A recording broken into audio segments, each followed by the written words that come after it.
네, 12장 29절부터입니다. 예, 드디어 하나님께서 열 번째 재앙을 음, 애굽 땅에 내리셨고 그대로 이루어졌습니다. 어, 하나님 말씀대로 바로의 장자로부터 옥에 갇힌 사람의 장자까지, 그러니까 가장 천한 사람들의 장자까지, 그 모든 애굽 땅에 사는 모든 사람들, 장자들이 모두 죽었습니다. 가축도 처음 난 것이 다 죽었습니다. 하나님께서 말씀하신 그대로 되었습니다. 어, 그 밤에 바로와 그 모든 신하와 모든 애굽 사람이 일어나고 애굽에 큰 부르짖음이 있었으니 이는 그날의 죽임을 당하지 아니한 집이 하나도 없었습니다. 하나님께서 말씀하신 대로 되었습니다. 이제 드디어 바로가 모세 아론을 불러서 이스라엘 자손은 일어나 내 백성 가운데서 떠나 너희 말대로 가서 여호와를 섬기며, 너희 말대로 여호와를 섬기며, 이게 중요하죠. 지금까지는 계속 바로가 뭔가 딜을 하려고 했어요. 뭔가 조건을 자꾸 달고 그랬어요. 근데 이제는 너희 말대로, 그러니까 너희 말이 누구 말입니까? 하나님의 말씀이죠. 하나님 말씀대로 그대로 해라. 그렇게 승복했습니다.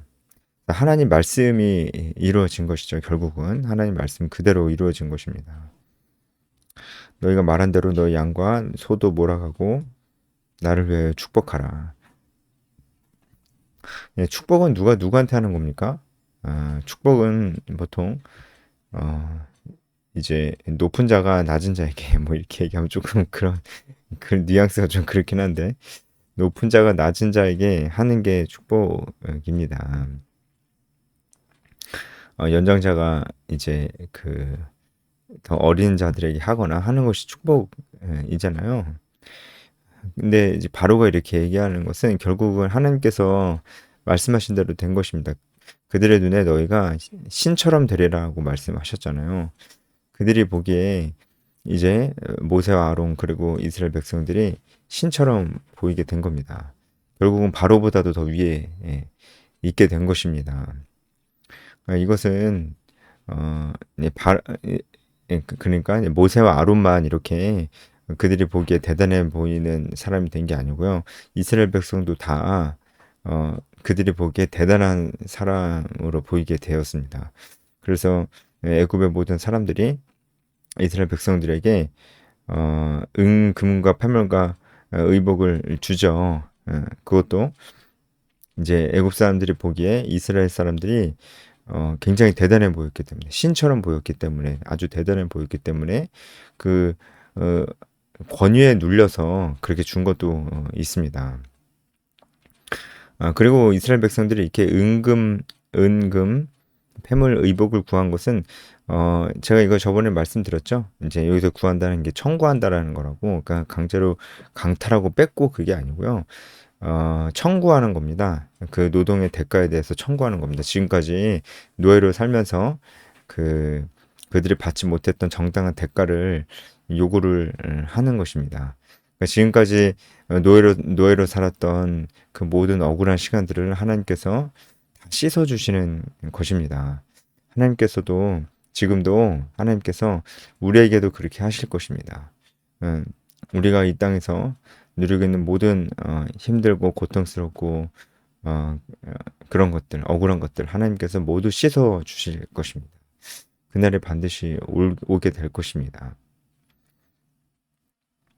그러니까 은금 팬물과 의복을 청구했고 애굽 사람들이 이렇게 다 준 거예요.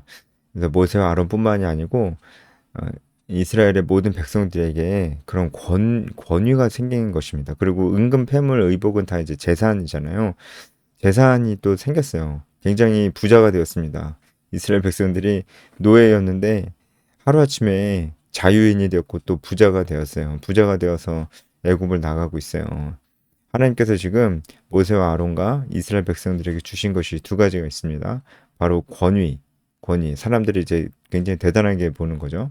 이런 권위, 명예와 그리고 이제 물질적 축복입니다. 부죠, 부. 이제 그런 부자가 됐어요. 그런 물질적 축복과 명예, 권위를 주셨습니다. 여러분 이것은요, 우리가 역사 가운데서도 많이 발견할 수 있는데, 그러니까 복음이 들어간 나라와 민족이 이제 복음으로 변하고 그 안에 교회가 많이 생기고 믿음의 공동체가 많이 생기면은 하나님께서 그 나라에 이스라엘 백성들에게 하셨던 것처럼 그 나라를 어, 다른 나라 가운데서 세워주시고 그리고 물질적인 축복을 주시는 걸 우리가 볼 수가 있어요. 이제 복음이 예루살렘에서부터 시작해가지고 바울로 인해서 유럽에 갔잖아요. 결국은 유럽이 굉장히 힘이 생겼고, 그리고 이제 힘이 생겼다는 것은 그들에게 권위가 생겼고, 그리고 물질적인 축복, 굉장히 부하게 됐잖아요. 사실은 이제 어 고대 근동지방, 지금 이 출애굽 사건이 있을 때가 이제 BC 1400년도쯤으로 이제 보고 있는데, 이때 유럽 사람들은 완전 미개인이었어요, 미개인들. 그런 역사적 자료도 잘 남아있지 않을 만큼 완전 야만족 미개인들이었습니다. 문명이 막 거의 없었다고요. 그런데 그들이 나중에는 시간이 뭐 좀 많이 흐르긴 하지만 나중에는 그들이 이제 예수님 이후에 이제 복음을 받아들이고 난 다음에 교회 공동체가 그 안에 유럽 안에 많이 세워지고 난 다음에 하나님께서 유럽을 모든 나라 가운데서 높이셨고 굉장한 문명을 이루게 되었고 물질적인 축복을 주셨습니다. 유럽 이후에 복음이 들어간 아메리카 대륙, 미국도 그렇게 되었고요. 그 다음에 우리나라에 복음이 들어와서 우리나라가 이 복음을 받아들이자 진짜 이 나라 정말 조선 땅 진짜 아무 소망이 없었어요, 여러분. 정말 구한말 조선은 아무 소망이 없었습니다. 그냥 망하는 나라였어요. 이 망하는 나라 하나님께서 어, 진짜 구해 주셨습니다. 정말 그 이스라엘 백성들의 어떤 이 이스라엘 백성들의 어떤 그 한 민족의 이야기잖아요. 지금 우리가 읽고 있는 출애굽기가 우리나라랑 비슷한 게 정말 많아요. 우리나라는 그냥 이스라엘 백성들처럼 노예였습니다. 노예.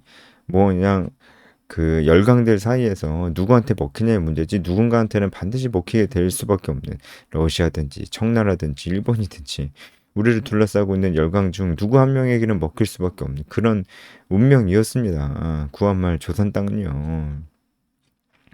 그런 아무 희망이 없는 그런데도 이제 그 당시에 이제 구한말에 이제 고종은 많이 부패해서 이 나라를 거의 그냥 이 나라를 부강하게 하고 이 나라를 지키는 데는 관심이 별로 없었습니다. 여러분 이제 한국사 근대 역사를 좀 공부해 보시면은 그렇게 어렵지 않게 알 수가 있습니다.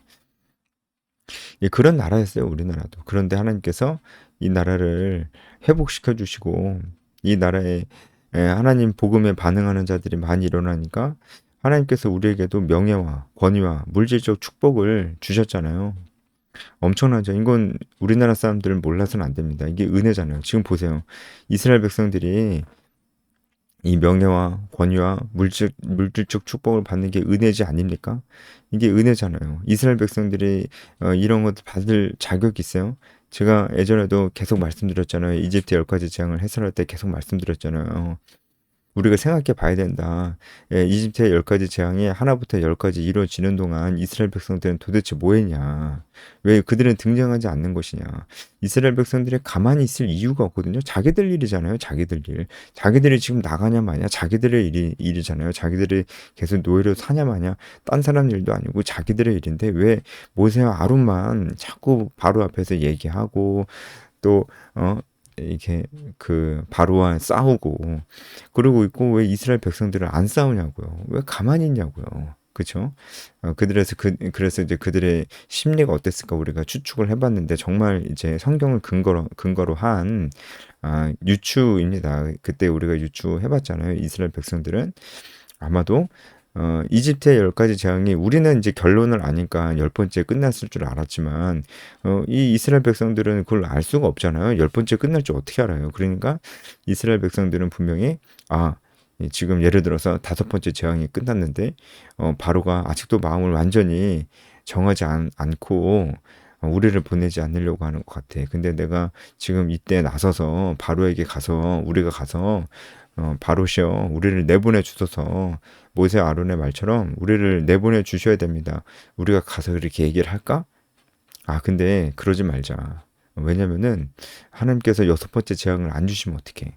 그러면 애굽은 금방 그 이때까지 재앙으로 얻은 그 모든 피해를 그 피해들을 금방 복구할 것이고, 여섯 번째 재앙이 다시 오지 않으면 피해를 복구하고 바로는 다시 힘을 얻고 모세 아론은 분명히 처형될 것이고, 그러면 우리도 처형될 것이 뻔하니까 가만히 있자. 가만히. 그래서 나중에 이제 재앙이 더 이상 오지 않고 애굽이 다시 회복하면은 우리는 그냥 조용히 아무렇지 우리 모세 아론의 동조했다는 거, 그런 동조했다는 사실이 없도록 하자. 그때는 이제 우리가 다시 바로 곁에 붙어가지고 이제 언제 하나님께서 우리를 구출하려고 했냐는 듯이 그렇게 바로 옆에 딱 달라붙어서 우리 목숨을 부지하자. 아마 그렇게 생각했을 거예요. 이스라엘 백성들이 그렇게 생각했을 겁니다. 너무 비겁하잖아요. 자기들 조금 더 손해 보려고 하지 않고 자신의 믿음이 있었는지도 모르겠지만 그 믿음을 표현하려고 하지도 않고 시종일관 잠잠함이 있으면서 하나님과 세상 사이에서, 하나님과 바로 사이에서 간 보면서 자기들 살궁리하고 있었던 그런 사람들이 이스라엘 백성들이었습니다. 딱 한 번 이들이 잘한 게 뭐냐면, 그것도 뭐 자기들이 뭐 손해 볼 건 없는 거였지만 그들이 잘한 게 뭐냐면은 마지막 열 번째 재앙 때 하나님께서 이스라엘 백성들에게 순종을 요구하셨잖아요. 이전에 아홉 가지 재앙이 있을 동안은 이스라엘 백성들한테 뭐 순종을 요구하시지 않았어요, 하나님께서. 이스라엘 백성들은 가만히 앉아가지고 그 비겁한 생각을 하면서도 하나님의 은혜를 다 받아 누렸었다고요. 아홉 가지 재앙 때까지는. 근데 열 번째 재앙 때는 하나님께서 이스라엘 백성들에게 순종을 요구하셨고, 그때 주신 게 유월절이고, 그래서 이제 그 문에 문설주와 임방에 양의 피를 바른 자들이 살았습니다. 이렇게 순종한 자들이 산 거죠. 이제 그거 딱 한 번 했습니다. 순종. 근데 그것도 이스라엘 백성들 입장에서는 뭐 못할 거 없는 거 아니겠어요? 그 뭐 손해 볼 게 뭐가 있어요? 그냥 양 한 마리 죽는 거, 그거 말고는 그들이 손해 볼 게 뭐 있어요? 만약에 그렇게 했어. 근데 열 번째 재앙이 끝났는데도 바로가 그 마음을 돌이키지 않았어. 근데 열한 번째 재앙은 다시 오지 않았어. 하나님이 이제 더 이상 말씀하지 않으셨어. 그래서 바로가 다시 회복했어. 그리고 모세와 아론은 처형됐어. 그 바로가 이스라엘 백성들도 같이 이렇게 묶어서 처형을 할까요? 그렇지 않죠. 이스라엘 백성들이 딱히 바로 앞에 서서 따지지 않았으니까 그냥 뒀을 겁니다. 그러니까 이스라엘 백성들은 양 한 마리 잡아서 그 문설주에 바른 뭐 양 한 마리 잡는 거 그 정도 말고는 조금도 손해 보지 않았습니다. 자기들 손해 보는 일 안 한다니까요, 이스라엘 백성들은. 조금 손해 볼 거 없잖아요. 그냥 그거 하나 했습니다. 근데 그거 한 번 순종했는데 하나님께서 이스라엘 백성들을 완전히 구원해 주시고 명예 주시고 권위 주시고 물질적 축복 다 주셨습니다. 그래서 애굽 사람들에게 은금 패물과 의복을 받았습니다. 그렇게 된 것입니다. 하나님께서 다 주신 것입니다. 이스라엘 백성들이 이 은혜를 다 받아 누렸는데, 그럼 우리가 이제 궁금해지잖아요. 이스라엘 백성들은 그럼 이후에 어떻게 살게 될까? 어떻게 살아야 될까? 여러분, 어떻게 살아야 될까요? 하나님 뜻대로 살아야죠. 그렇죠? 모든 걸 다 받았는데 하나님께서 다 주셨는데, 예를 들어서 지금 은금 패물, 이 보석이랑, 꼭 보석만 얘기하는 건 아니에요. 여기서 패물이라는 것은 꼭 보석만 얘기하는 건 아니고 저기도 얘기하는 것입니다. 그 은금으로 만든 이제 가공품들 다 얘기하는 겁니다. 금수저, 은수저, 뭐 그런 것도 다 얘기하는 겁니다. 그래서 이런 거 다 어쨌든 보석이잖아요. 하여튼 뭐 금으로 뭐 숟가락을 만들었든 포크를 만들었든 다 어쨌든 보물이잖아요. 이런 것들을 하나님께서 이스라엘 백성들에게 주셨어요. 그 뭐 노동의 대가로 받은 것이긴 하지만, 사실은 뭐 이 노동의 대가를 어떻게 받습니까? 노예로 살았었는데 하나님께서 이스라엘 백성들을 자유인으로 이렇게 해방시켜 주셨으니까 그들이 뭐 노동의 대가를 구할 수 있었던 것이지. 어쨌든 하나님께서 이런 물질적 축복을 이스라엘 백성들에게 은금, 패물, 의복 주신 거잖아요. 그런데 이스라엘 백성들은 이것을 자기 건 줄 알고 하나님 앞에 절대로 내놓으려고 하지 않고 조금도 희생하지 않으려고 했다면, 앞으로도 계속 그랬다고 한다면은 그 모습이 어떻게 보입니까? 어떻게 그럴 수 있습니까? 하나님 다 주셨는데 자기는 조금도 거기서 내놓으려고 하지 않는다면은 그게 맞는 겁니까? 그게 맞는 겁니까? 아니면은 하나님께서 그 중에서 다 달라고 안 하시고 하나님께서 그 중에서 어느 정도는 너희들이 내놓아서 이 성막을 짓는데 그 쓸 수 있도록 너희들이 그 가운데서 어느 정도 헌금을 내라. 하나님께서 이렇게 이스라엘 백성들에게 요구하셨을 때 그것을 내놔야 될까요? 말아야 될까요? 아니, 내놔야죠. 내놓는 게 당연한 거죠. 그거 막 아까워하고 이제 그러면 안 되죠. 하나님께서 그냥 주신 건데. 이제 앞으로는 이러한 삶이 이스라엘 백성들에게 요구가 된다는 것이죠. 하나님께서 헌신을 요구할 거라는 겁니다. 이제 물질적인 헌신도 요구하시고, 그리고 이제 그들의 마음가짐도 하나님께서 헌신을 요구하시는 겁니다. 헌신이 뭐 다른 게 아니고 믿음을 보이라는 거예요. 믿음을 그 마음으로, 그리고 그 행동으로 믿음을 나타내 보이라는 거예요. 지금까지는 아무것도 안 했잖아요, 이스라엘 백성들이.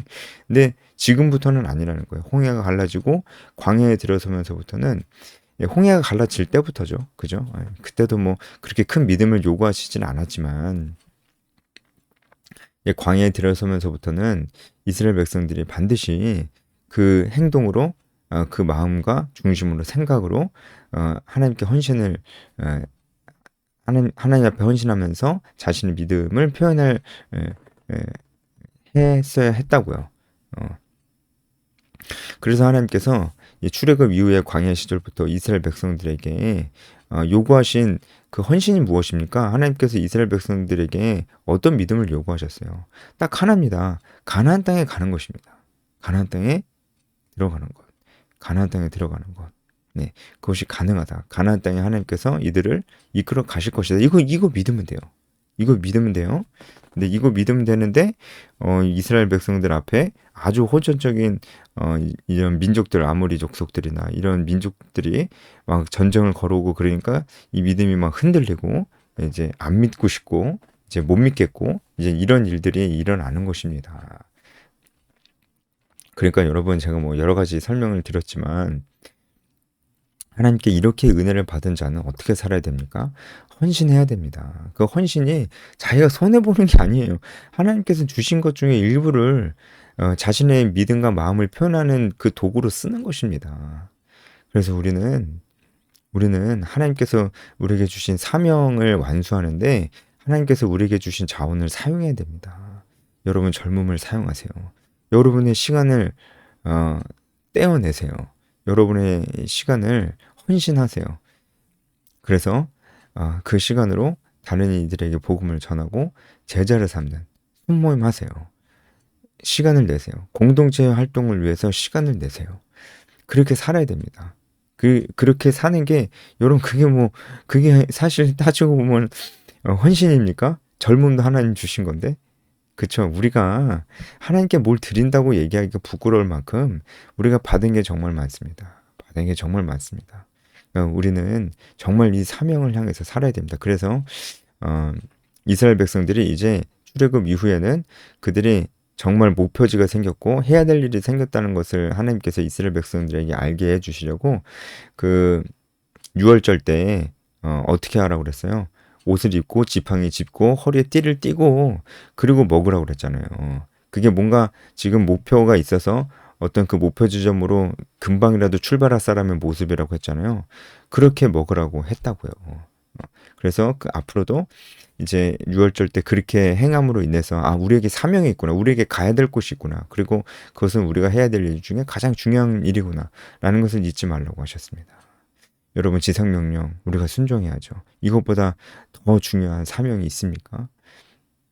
그래서 우리는 정말 복음을 전하기 위해서 일도 하는 것이고 복음을 전하기 위해서 직장에서 관계도 잘 맺는 것이고 그렇게 하는 것입니다. 이 사실을 우리가 잊지 말아야 될 것입니다. 그래서 37절에 보면은 이스라엘 자손이 라암셋을 떠나서 숲곳에 이르게 되었습니다. 음. 어, 이제 여기는 어, 그 어, 라암셋은 이 고센 땅 중에서도 이스라엘 백성들을 주요 거주지였고요. 여기서부터 이제 숫곳에 이르렀다고 하는데 남동쪽으로 한 52km 정도 떨어져 있는 곳이었다고 합니다. 그러니까 벌써 며칠 동안 이제 그 걸었겠죠. 그리고 이때 장정이 60만. 장정이라고 하면은 히브리어로 신체 건강해서 씩씩하게 걸을 수 있는 청장년 남자를 얘기하는 거라고 합니다. 그러니까 전 국민은 한 200만 명 정도 예상을 하고 있습니다. 수많은 잡족이라는 것은 이스라엘 아브라함 혈통의 이스라엘 민족 말고도 다른 민족들도 있었다는 거예요. 이 사람들은 분명히 이제 하나님을 믿는 그 신앙으로 개종한 사람들일 것입니다. 그리고 이스라엘과 혼혈인 사람들도 있을 것이고 애굽 사람도 있을 수 있습니다. 이런 사람들도 다 언약 백성이 된 것입니다. 이것은 이제 후에 예수 그리스도 복음으로 말미암아 아브라함의 혈통이 아니더라도 누구든지 믿는 자들은 하나님의 백성이 될 수 있다는 것을 예표한 것이라고 할 수가 있겠죠. 그리고 39절에 애굽으로부터 가져고 나온 발교되지 못한 반죽으로 무교병을 구웠다. 이렇게 나오죠. 그죠? 이 무교병도 어떤 걸 의미하는지 제가 두 가지 의미하는 거 제가 저번에 말씀드렸습니다. 이스라엘 자손이 애굽에 거주한 지 430년이다. 430년이 끝나는 그날에 여호와의 군대가 다 애굽 땅에서 나왔었죠. 이 430년 지나는 동안 이 이스라엘 백성들은 하나님의 언약의 말씀 다 잊어버렸어요. 하나님의 말씀을 잊어버리면 이렇게 노예처럼 삽니다. 우리도 지금 똑같아요. 하나님 말씀 잊어버려. 사명도 잊어버려. 사명은 이미 예전에 주셨었어요. 아브라함 때부터. 가나안 땅으로 다시 돌아올 것이라고 그때 언약과 동시에 사명도 주신 거잖아요. 근데 사명도 잊어버려. 하나님 말씀도 몰라. 그렇게 살면은 우리는 그냥 예수님 믿어요. 그렇게 얘기하는데 실제 삶은 노예처럼 살아가는 거예요. 누구의 노예? 이 세상의 노예처럼 그냥 살아가는 것입니다. 우리는 그래서는 안 되겠죠. 오늘 말씀도 예전의 말씀이랑 많이 겹치는 부분이 있었는데 여러분 묵상하는 데 도움이 되시기를 바랍니다. 여기까지 하겠습니다.